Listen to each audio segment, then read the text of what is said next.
घर का ना घाट का, और यही हाल है आजकल बांग्लादेश का। जो बांग्लादेश 2 दिन पहले तक भारत को धमकियां दे रहा था, वही अब भारत से बिजली सप्लाई की गुहार लगा रहा। आपको याद होगा 2021 में बांग्लादेश और भारत के बीच अडानी ग्रुप द्वारा बिजली की सप्लाई को लेकर एक समझौता हुआ था। उस वक्त सब कुछ सही लग रहा था, लेकिन जैसे ही शेख हसीना की सरकार गई, बांग्लादेश में भारत और अडानी ग्रुप के खिलाफ एक नया माहौल बनने लगा। बांग्लादेश की नई सरकार ने अडानी पर एक तरफा डील का आरोप लगाया और इसे अपने देश के खिलाफ बताया, लेकिन इसी बीच बांग्लादेश के अंदर बिजली संकट विकराल रूप ले चुका है। आज हालत यह है कि ग्रामीण इलाके में 12 से 14 घंटे तक बिजली गुल रहती है। बांग्लादेश की कई कोल बेस्ड पावर प्लांट्स बंद हो चुके हैं, जिससे बांग्लादेश का उत्पादन लगभग आधे से भी कम रह गया है। इसके अलावा बांग्लादेश को जो अमेरिका से उम्मीदें थी, वो अब धूमिल नजर आ रही है, क्योंकि जो बाइडेन सरकार ने मोहम्मद यूनुस और वहां के राजनीतिक दलों को मदद तो दी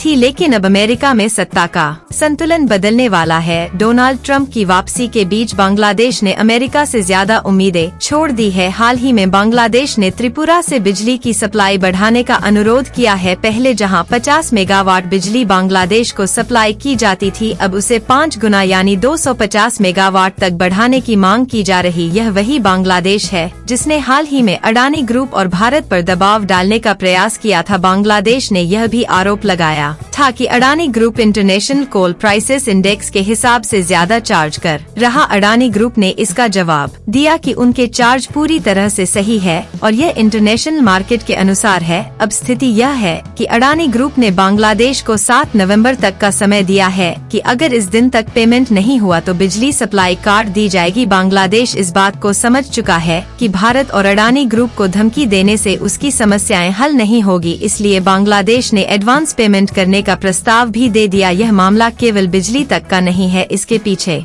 बड़ी राजनीतिक और कूटनीतिक वजह बताई जा रही। भारत, बांग्लादेश और अमेरिका के संबंध अब एक नाजुक दौर से गुजर रहे हैं। ये देखना दिलचस्प होगा कि क्या बांग्लादेश अपने इस डील को निभाएगा या फिर आगे जाके कुछ और खेल करेगा। खैर, इस स्थिति में आगे क्या होता है यह आने वाले दिनों में साफ हो जाएगा। एक तरफ जहां बांग्लादेश भारत से बिजली की मांग कर रहा, वहीं दूसरी ओर अडानी ग्रुप का 7 नवंबर की डेडलाइन भी बांग्लादेश पर भारी पड़ सकती है। आपका क्या कुछ कहना है? जिस तरह से बांग्लादेश ने अब 50 के बजाय 250 मेगावाट बिजली की सप्लाई की मांग की है, उसे लेकर कमेंट कर जरूर बताएं।